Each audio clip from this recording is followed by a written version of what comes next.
har'atti mootummaan arra biyya bulchaa jiru kuni mootummaa Oromooti kan jedhu amantii guutuu qabna nuti. Keessattuu Oromiyaa keessatti jechuudha. Even sadarkaa federaalaatitti illee intrastii uummata keenyaa mootummaa eegutu aangorra jira jennee yaadna jechuudha. Kuni mootummaan kun jajjabeeffamuu qaba. Tumsamuu fi qaba. Paartiin nuti wal jidduutti dorgommii nuti goonu yeroon isaan transition irra jirra. Mootummaan kun gadi dhaabbanne diinonni keenya alaa dhagaa nutti darbaa jirani. Keessaa sabaaf sablammoota wajjin walitti nu buusaa jirani.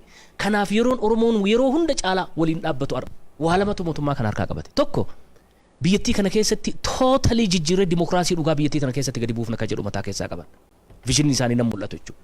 Namni waan fedhe barreessuu, hiriira bahuu, waan fedhe ijaaramuu, abbaa fedhe balaaleffachuu, waan silaa dimokiraasii nama hayyamu kana dalagarra oolchuu barbaadan mootummaan kun. At the same time hawaasni nuti keessaa dhalanne yookaan hawaasni biyyattii Itoophiyaa kana ammoo aadaan inni beekuu fi sirni inni keessatti guddate sirna dimokiraasii kana faallaa waan kanaatiin keessa guddate. Hidhamaa, tumamaa, mana hidhaa keessatti cafaqamaa, qabeenyi isaa irraa zarafamaa aadaa kana keessatti guddate. Aadaa kana yeroo matakkatti transform goote hawaasa aadaa san keessatti guddate kan mootummaa akka nugusaatitti sodaatu, kan mootummaa akka rabbiitti sodaatu, kan poolisa akka rabbiitti sodaatu san arra dimokiraasiin si dhufe poolisni sin hidhuu hiriira nagaa bahuu dandeettaa kana aadaan kana osoo hin barsiisin waan kanatti fiduun rakkoo of danda'e qabaa. Kan ammoo mootummaan itti yaadee no matter what dimokiraasiin processa keessa waan dhufu ta'uu isaa barsiisa. Heera dalagarra oolchisu waan jiraati. Argaa jirra ummata qawwee qabatee hiriira bahu argaa jirra ummata dirree baafatee gosti akkasiin bulchu argaa jirra. Kanniin tokko tarkaanfii mootummaan fudhatuun keessaa dhiqama. Lammaffaa ammoo barsiisuudhaan.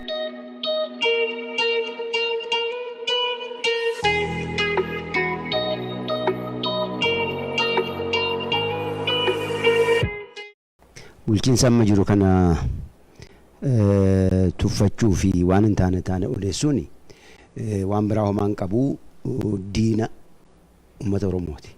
Not only diina Abiyyi miti, diina Lammaa miti, diina nama biraati miti. Diina uummata Oromootu kana jedha.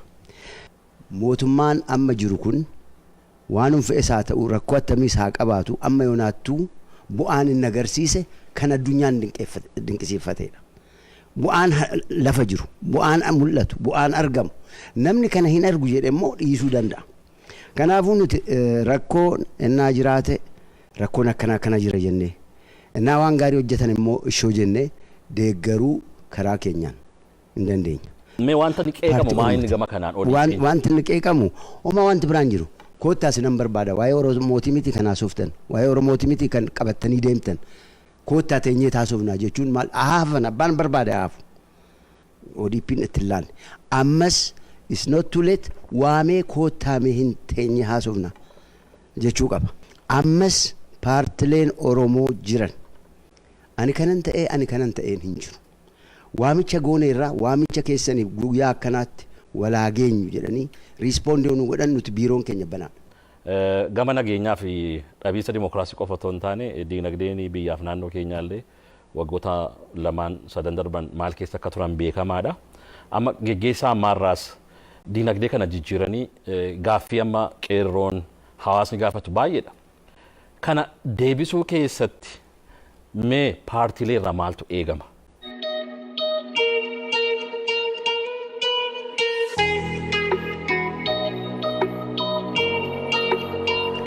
Mootummaan waan isarraa eegamu gama hundaanuu gochuuf qophii. Wanni milkaa'ee jira. Olaaboo construction fa wanni milkaa'ee ce'ee jira. Odaa transport integrated wanni sun jira. Garuu amma achirratti mootummaanis uummannis abbootiin qabeenyatis waliin ta'anii maal hojjechuu qabu ka jedhu sun karoorri itti bahee sirriitti sochiin diinagdee warraaqsa siyaasatii olitti raawwatamuutu irra jira ka jedhu yaada qabna. Paartileen maal godhuu qabuudha? Miidiyaan maal godhuu qabaadha? Rakkoon diinagdee eessa jiraadha? Kana paartileen maal godhuu qaba? Namni siyaasa hin hojjenna, siyaasni nu hojjennuyyuu reasonable ta'uutu irra jira. Waan sababaan amanu, waan galma qabu ta'uutu irra jira. Bakka diinagdee irratti garaagarummaan nurra hin jiru jechuudha. Diinagdee gaafa nu hojjennu namuu nu tumsuu qaba inni amanna. Dorgommii asirratti nu barbaachisu. Uummanni keenya iyyuma keessaa bahuu qaba. Aadaan uummata keenya, aadaan hojii uummata keenya, aadaan qusannaa uummata keenya jijjiiramuutu irra jira. San achirratti paartilee hunduu nu tumsuu qabu. Miidiyaan immoo qalbii namaa jijjiiruu irratti halkanii guyyaa hojjechuu qaba jennee yaadna.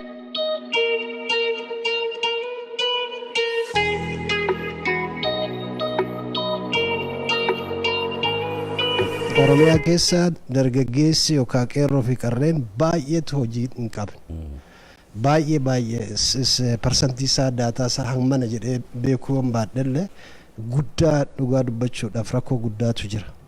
Isa kanarratti mootummaan karoora qabaannaan paartiileen karoorri mootummaan baasu sun irratti gargaaruudhaaf fedha qabna nuti gama keenyaan Adda Bilisummaa Oromoo. Galatooma Obbo Amiin. Qabxiin kun dhugamatti qabxiin wareegamni hedduunis jijjiirama kana fiduudhaaf godhame keessaa guddaan isa tokko kana. Ambiti welzii community ijaarratteetiniin waggaa 27 kana keessatti miliyeenara 1.2 community miliyeenara gooteetiin deemte. Systematically hawaasa keenya diinagdee keessaa baasanii systematically nu hiyyeessanii jiran. Qabeenya keenya dachii teenya hunda fudhatanii jechuudha.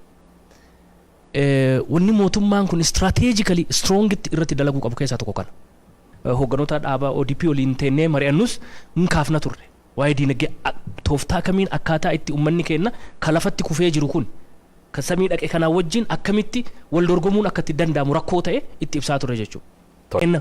Malli ittiin uummata kana lafarraa kaasuu dandeenyuun illee maa inni mala ittiin warri hannaan samii dhaqe kun illee itti deebi'eetiin qabeenya kaasnaa biyyattii kana itti saaman kanallee gadi buusuu danda'anii maali kan jiru waliin dubbataa turre jechuudha.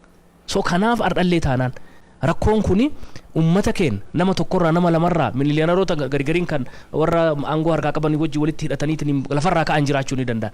Bat nama tokko lamaa mika uumamuu qaba. Society yookaan ammoo community welzii taate uumuun nurra jira nullee uummanni Oromollee. Gaafa sani gaafni ijoolleen keenya kun hundi warshaalee keessatti haa ta'u industiriilee gurguddaa keessatti haa ta'u dalagaa argachuu itti danda'an gaafsan. Gaafa namni isaan roomodooliin if duratti isaan laalan miliyoonaroonni hedduun isaan of duratti laalan gaafa heddummaate ijoolleen teenya kararraa baatee diinagdeetti seenuu qabeenya horachuu gaafni isii yaaddu gaafa sani. So kanaaf nageenyi murteessaadha. Dhaabonni wal jidduutti rakkoo jiran kana wanni reefuu dhimma dantaa Oromoo irratti wanni jennu waan akkanaa kanneen. Oromoo qabeenyaan kaasuun dantaa dhaabota Oromoo hunda. Sinoo akka mootummaa bulchu qofaa miti soo muka waan kanneen irratti ekspertoota dhaabota hunda keessa jiran walitti qabanii akkamitti ekonomiidhaan guddachuu dandeenya kan jedhu wal mari'achiisuun wal jidduutti nagaa buusuun gaariidha kan jedhu fayyadaa. Galatooma Obbo Gabruu. Ani dheengadda akka carraa associationii ekonomistoota Oromoota walgahii wayii qabu achirran ture. I have recommended documentii sana akka isinitti kennan. It's a very nice document. Akka gaariittis immoo qorataniiru. Otoo isaan walitti qabamanii dubbatanii waan kana because professionals, economists, development practitioners waan ta'aniif akkasitti. Karaa paartilee inni guddaan waajiraalee barachuudha aanaa irratti, zoonii irratti. Innaa isa bananne through our offices karaa waajiraalee keenya ummata keenya dammaqsinne waa'ee diinagdee itti himne not only waa'ee siyaasaa qofa otoo hin ta'in waa'ee diinagdee maal dhilbeenyas qabna bee. Oromoon kana of wanni gochuu hin qabnu of tuuluu hin qabnu. Dhilbeenya asumnu bukkee namni biraa inni jiru otoo qotuu nuti hin teenye ta'u araqee dhugna. Aadaa hojii. Kanatu jira. Kana hundumaa miidiyaan gahee guddaa qaba. Paartileen mormitootaa developmentii fi misooma irratti misoomaa fi qabeenya irratti akka gaariitti gorsuu qabna.